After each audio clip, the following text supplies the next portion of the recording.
Hoy en Conciencia hablaremos sobre el periodismo en Costa Rica.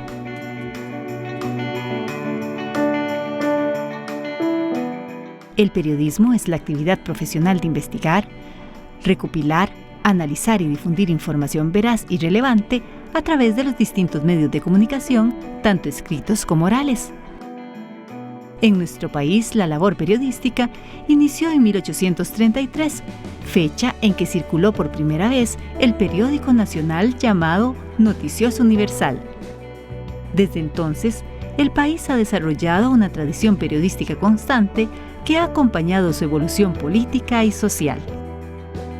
Sin embargo, en los últimos años, el país ha mostrado un descenso en los índices internacionales de libertad de prensa, lo que refleja cambios recientes en el entorno del ejercicio periodístico. Y para conocer más sobre esta profesión, nos acompaña Pablo Fonseca Quesada, docente e investigador de la Escuela de Ciencias de la Comunicación Colectiva de la Universidad de Costa Rica y máster en Ciencias Políticas y en Diseño Estratégico de Tecnologías de Información.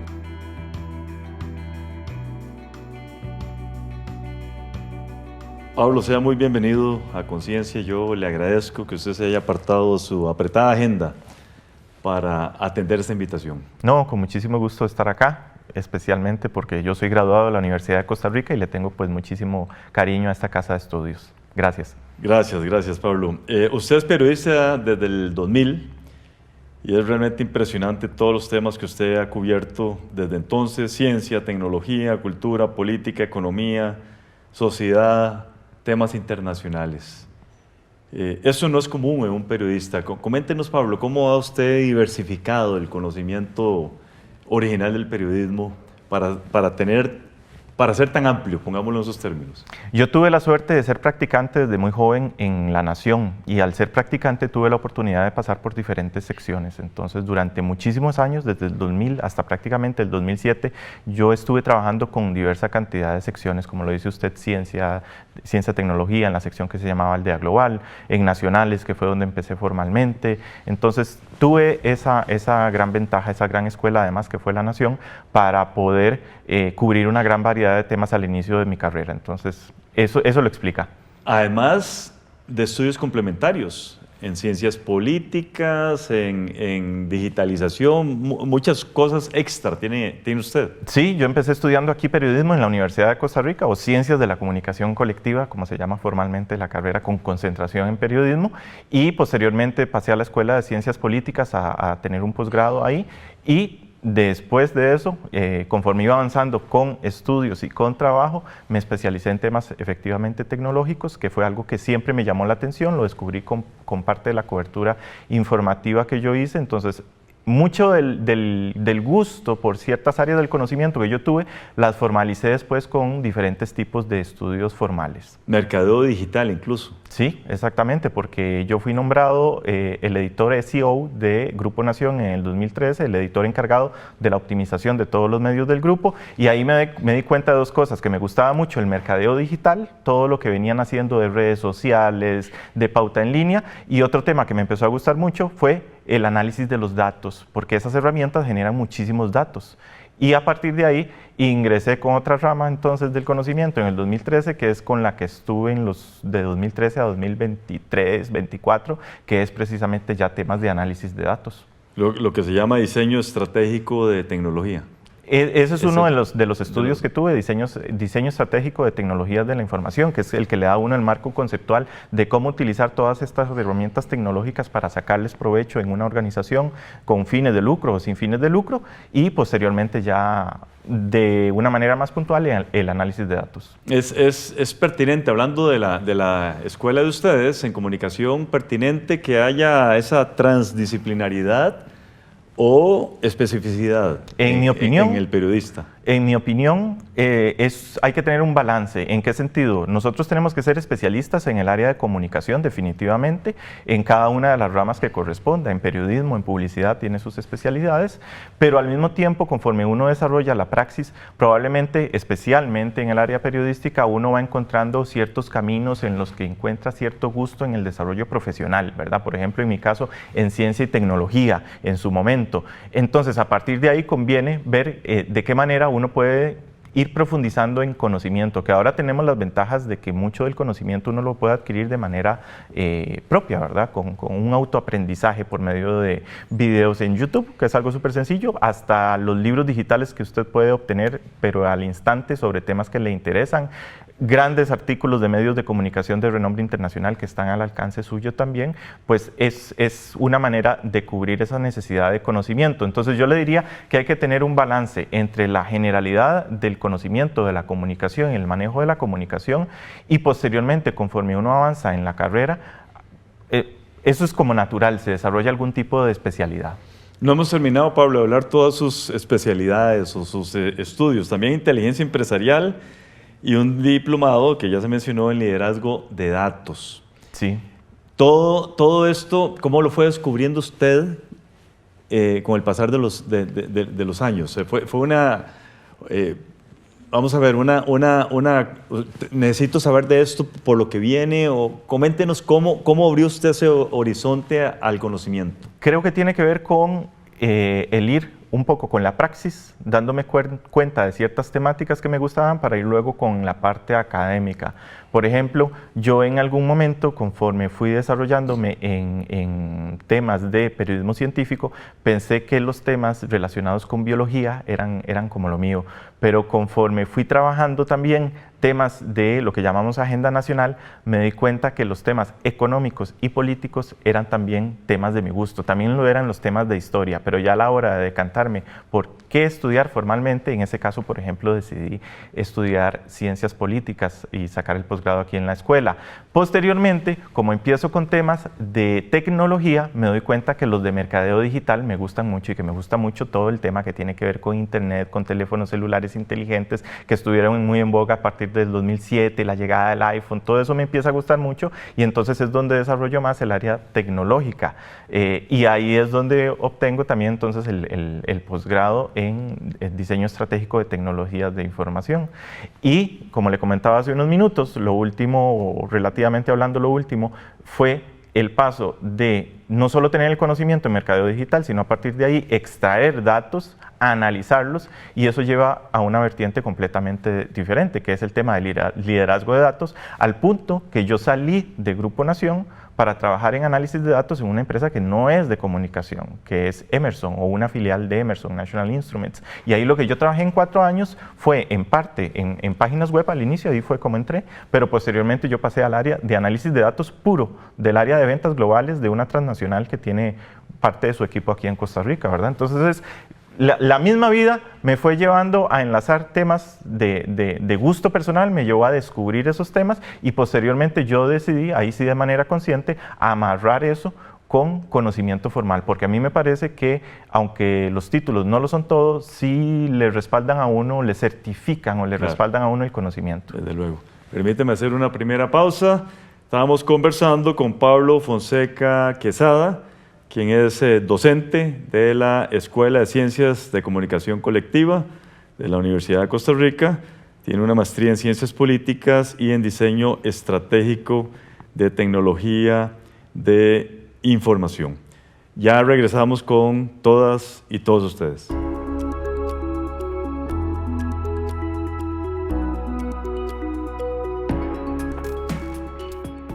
El Colegio de Periodistas Colper es quien regula la profesión y vela por la ética profesional de periodistas en el país.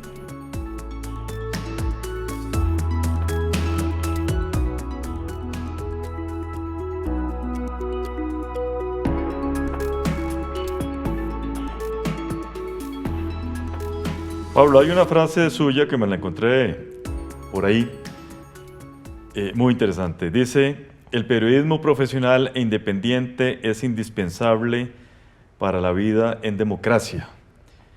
Dijo usted, y yo le agrego, en Latinoamérica aumenta la presión sobre el periodismo independiente. ¿Esto es un atentado contra la democracia entonces? Eso es un atentado, sí, concuerdo, contra la democracia. Nótese que la frase no dice periodismo, dice periodismo profesional e independiente. Desgraciadamente en nuestros días tenemos que hacer esa diferenciación. y llamar las cosas por su nombre, porque hay periodismo que no es profesional y que no es independiente, pero se pinta de periodismo y eso afecta la vida en sociedad. ¿Por qué? Porque el periodismo en sociedad tiene unos estándares, perdón, el periodismo profesional en una sociedad tiene estándares que cumplir, ¿verdad? Entonces eso implica, por ejemplo, que no es que los periodistas no nos equivocamos. Los periodistas podemos cometer errores, pero cuando cometemos errores los corregimos de frente a la audiencia, los aclaramos en la edición que corresponda. Eso es lo que se debe hacer. Eso es lo que se debe hacer. Muchas veces no se hace. No, se ocultan los errores, ¿verdad? Eso por un lado. Por otro lado, ya desde el punto de vista operativo, el periodismo profesional e independiente no acepta realizar publicaciones porque le están pagando para realizar las publicaciones sin avisarle a la audiencia, es decir, un anuncio es completamente normal que un medio de comunicación tenga anuncios, pero la audiencia sabe que cuando hay un anuncio y es un espacio comercial es diferenciado del espacio editorial, que el espacio editorial es donde los periodistas con nuestro criterio y ejerciendo valores periodísticos profesionales decidimos que tenemos que entregar una información a la audiencia. Entonces, ese tipo de valores están siendo cada vez más amenazados exactamente en el contexto social. ¿Y por qué el periodismo profesional e independiente es necesario en una democracia? Porque las democracias funcionan como sistemas que necesitan autorregulación. Es decir, si tuviéramos solamente un monarca, un emperador, que es el que define los destinos de nuestra sociedad, pues no habría que cuestionarlo porque es el que guía los destinos de un país y se acabó. Pero resulta que en las democracias como la costarricense tenemos un poder ejecutivo, un poder legislativo, un poder judicial y tenemos la prensa. Todos entre sí se regulan, de tal manera que el ejecutivo no puede hacer lo que quiera porque está el poder judicial, por ejemplo, con sentencias de la Sala Cuarta diciéndole, usted no puede hacer esto, usted no puede hacer tal cosa, no puede hacer esta otra, al mismo tiempo que está el poder legislativo modificando el poder judicial y está la prensa por atrás haciendo el seguimiento del movimiento del resto de poderes y al mismo tiempo está, por ejemplo, el poder judicial revisando que la prensa no cometa excesos, porque los excesos en cuanto, por ejemplo, injurias o caer en casos de corrupción, que alguna prensa podría caer en casos de corrupción, pues eso se perseguiría por medio del Poder Judicial, así como la prensa puede criticar el Poder Judicial. Entonces, todo es un balance de controles, ¿verdad? Y cuando esos controles empiezan a fallar, porque, por ejemplo, la prensa deja su rol fiscalizador y se convierte en un aliado del poder, pues lo que hacemos es empezar a las bases del sistema democrático, empezar a pegarles empujones y empujones y empujones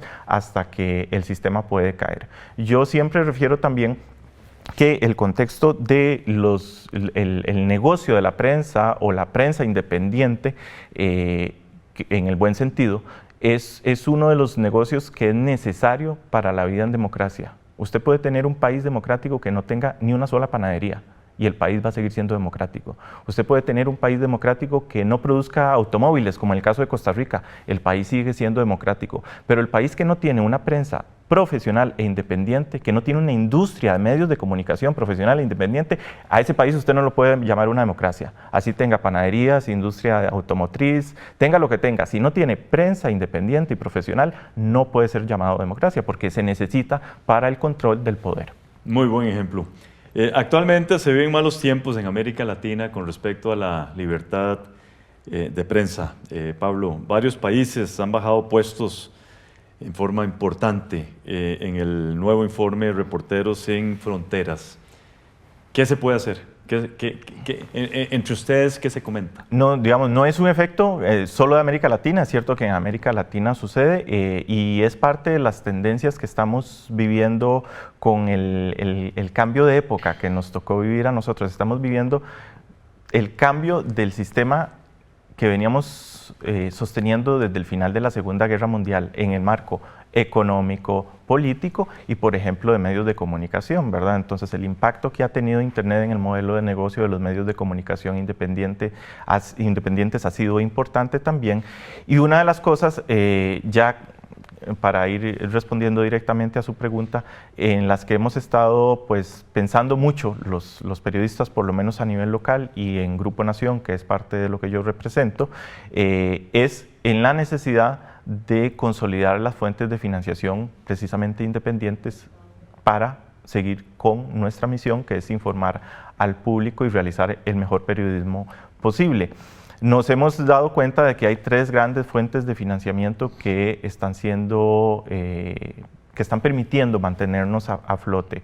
Uno es las suscripciones digitales, es decir, hay literalmente miles de personas dispuestas a pagar por información de calidad de medios de comunicación locales, lo cual es muy bueno, replica también modelos que han funcionado en el resto de América Latina y en el mundo anglosajón también, en Asia también, lógicamente.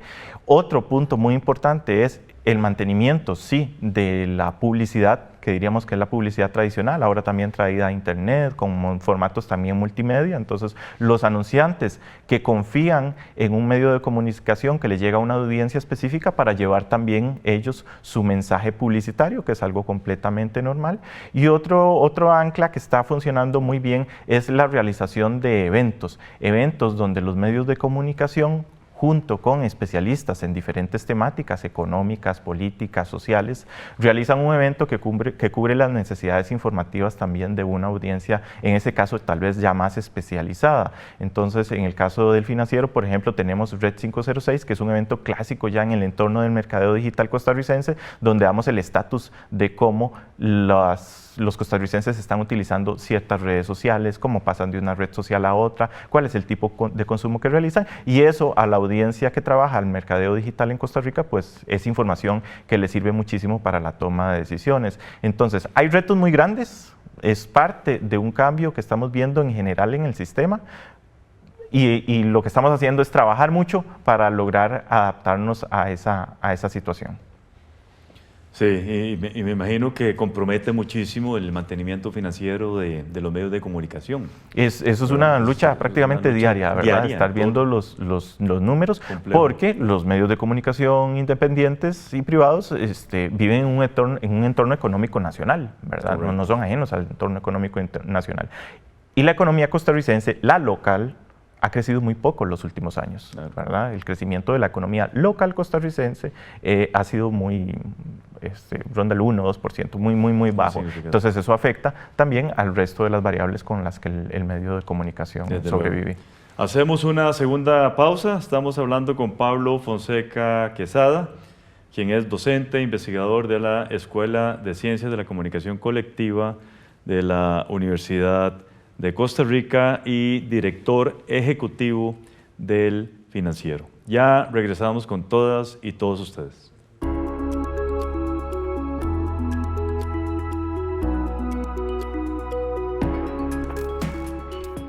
En el año 2022, el país llegó a estar en el puesto número 8 en libertad de prensa a nivel mundial, uno de los mejores resultados de su historia.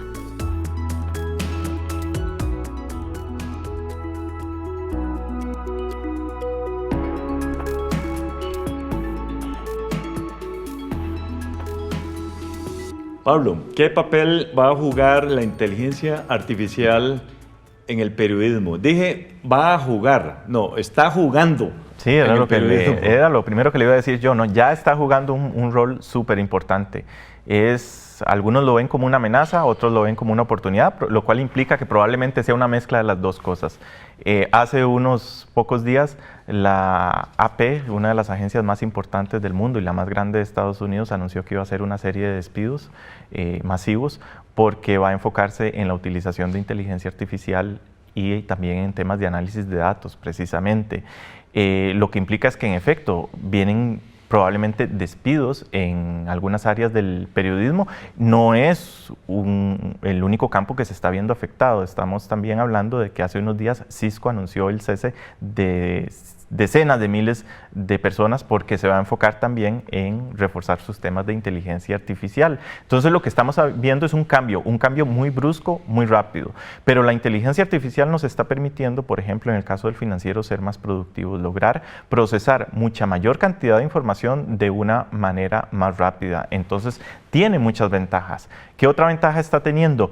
Está teniendo la ventaja de que las grandes bases de datos que existen en el Estado, en el gobierno, en muchas oficinas, antes analizar eso requería de conocimiento muy especializado, es decir, requería específicamente de personas que hayan estudiado programación.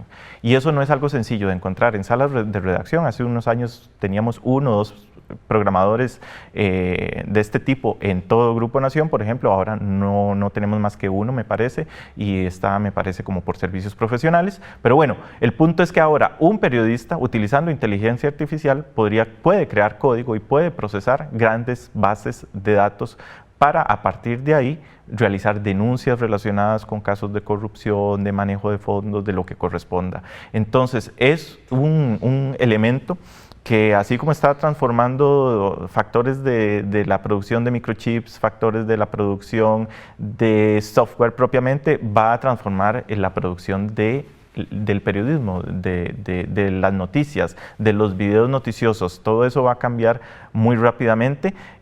Sí, como le digo, hay temor en el sentido de que si aumenta muchísimo la productividad, eso implica que pueda hacer lo mismo con una mucho menor cantidad de personas, pero probablemente lo que termine pasando es que se encuentren nuevas vetas donde más personas puedan llegar a trabajar, que es algo también que los ciclos tecnológicos han permitido, ¿verdad? Así como eliminan ciertos empleos, han logrado crear otros empleos. Lo que pasa, el problema es que el ciclo que estamos viviendo es un ciclo rapidísimo, ¿verdad? Estamos hablando de cambios en cuestión de meses, ¿verdad? Entonces, sí, adaptarse a eso es un reto. En ese mismo sentido, estamos inundados de noticias falsas. Sí. ¿Cómo combatir tanta fake news, como se dice en inglés? Eso es, bueno, el fenómeno de fake news no es precisamente nuevo en el sentido de que ya a lo largo de la historia siempre se utilizaron, entre comillas, noticias falsas, informaciones falsas para, por ejemplo, despistar al enemigo. Lo que vemos ahora es una popularización y una mayor expansión debido a la popularización también de las redes sociales.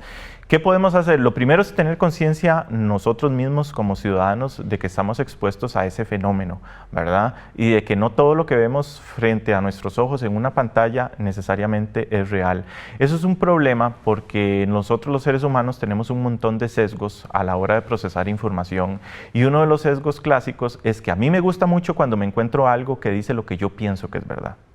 No me tomo el tiempo para investigar, para analizar. ¿Por qué? Porque eso genera un desgaste y eso genera un consumo de recursos, ¿verdad? Entonces, yo no paso por la vida, ninguna persona normal pasa por la vida analizando si cada cosa que lee en su feed de Facebook o en la red social que sea es cierto o no es cierto. Pero lo que veo que me gusta probablemente lo comparto, porque comparte lo que yo pienso que es real. Entonces, entender que eso nos afecta como seres humanos y tomarnos un segundo antes de hacer un share, un compartir, ya eso sería bastantísimo, ¿verdad? Y eso es una responsabilidad individual. Esa es la responsabilidad individual más básica. Evidentemente el Estado debe aplicar políticas no para censurar, porque cuando entramos en el campo de, hay que prohibir las fake news, eso es un problema desde el punto de vista de que eso luego se puede prestar para temas de censura, para persecución, pero sí programas formativos desde la escuela prácticamente, para que los niños, las niñas, posteriormente los adolescentes, entiendan que ese fenómeno existe y que tiene objetivos claros, muchas veces políticos, de manipulación, ¿verdad? No son nada más para que usted se divierta. Las fake news, o sea, tienen el objetivo de que usted piense de cierta manera, de que se pelee con ciertos grupos, de que se polarice, tienen ese objetivo. Entender eso es fundamental. Entonces, con por lo menos esas dos acciones que tomáramos una conciencia de que es un fenómeno que existe ahí y que yo como ser humano tengo sesgos cognitivos que me hacen empatar muy bien con lo que veo que me muestra la información que yo pienso, y políticas estatales de educación, haríamos bastante. ¿Los columnistas de opinión, Pablo, están protegidos por la libertad de prensa? Sí, y la de expresión también. Entonces, y de expresión también. Sí, las dos. Y bueno, en Costa Rica, a pesar de que hemos bajado en algunos índices internacionales en los últimos años, todavía vivimos en un contexto en donde pues podemos expresar nuestras opiniones libremente por escrito y verbalmente. Lo que ha pasado mucho en los últimos años son ataques virulentos y organizados a las personas que son críticas con el poder, ¿verdad? Entonces es muy común, vimos redes de troles, literalmente, algunas de Vietnam, por ejemplo, apoyando ciertas posiciones políticas, atacando otras posiciones políticas para manipular el discurso. Las personas columnistas son personas que normalmente expresan su opinión. Las noticias en general son un tipo de formato más neutro, más generalmente una descripción de hechos, aunque siempre con un enfoque. Pero los columnistas generalmente opinan y vierten su opinión y sus ideas alrededor de un tema. Entonces los columnistas se ven más expuestos precisamente a ese tipo de ataques. Aunque haya libertad, probablemente muchos de ellos se han sentido inhibidos o inhibidas a expresar de la misma manera su opinión, porque a nadie le gusta ser atacado, ¿verdad? A nadie le gusta. Sí, desde luego. Muchísimas gracias, Pablo, y desde luego muchos éxitos en tantas tareas que usted emprende. Muchas gracias, es un gusto haber estado acá. Muy amable. Gracias también a todas y todos ustedes. Continúen con la programación de Canal 15 UCR, no sin antes ver nuestra sección Conceptos. Hola, les doy la más cordial bienvenida a Conceptos. Soy Catalina Lao y voy a definir y poner en contexto algunas de las palabras que se dijeron en el programa. Por ejemplo, lo que dijo la persona invitada aquí. Pero al mismo tiempo, conforme uno desarrolla la praxis, probablemente, especialmente en el área periodística, Praxis es el proceso mediante el cual una teoría, lección o habilidad se aplica de forma activa, práctica y reflexiva para transformar la realidad. Este concepto es usado por el investigador cuando se refiere a los distintos enfoques o temas que se pueden abordar desde la práctica periodística. Para él, el ejercicio del periodismo orienta los intereses y marca el camino para profundizar los conocimientos necesarios en cada tema. También voy a definir la palabra que usó en la siguiente frase. Un problema porque nosotros los seres humanos tenemos un montón de sesgos a la hora de procesar información y uno se conoce como sesgo a una inclinación, prejuicio o tendencia subjetiva a favor o en contra de algo o alguien, lo que distorsiona la interpretación de la realidad y lleva a juicios no objetivos. El investigador señala que los seres humanos sentimos cierta inclinación o preferencia a la hora de recibir información, sobre todo aquella que refleja nuestra manera de pensar. El problema es que asumir toda la información que recibimos como cierta es un grave error, porque no se ve la necesidad de cuestionarla o investigarla bien y solemos compartirla con mayor facilidad. Esto fue Conceptos. Los invito a acompañarnos en cada programa de conciencia. Recuerde que puede ver este y otros programas en nuestro canal de YouTube y seguirnos en nuestra página de Facebook. Hasta la próxima.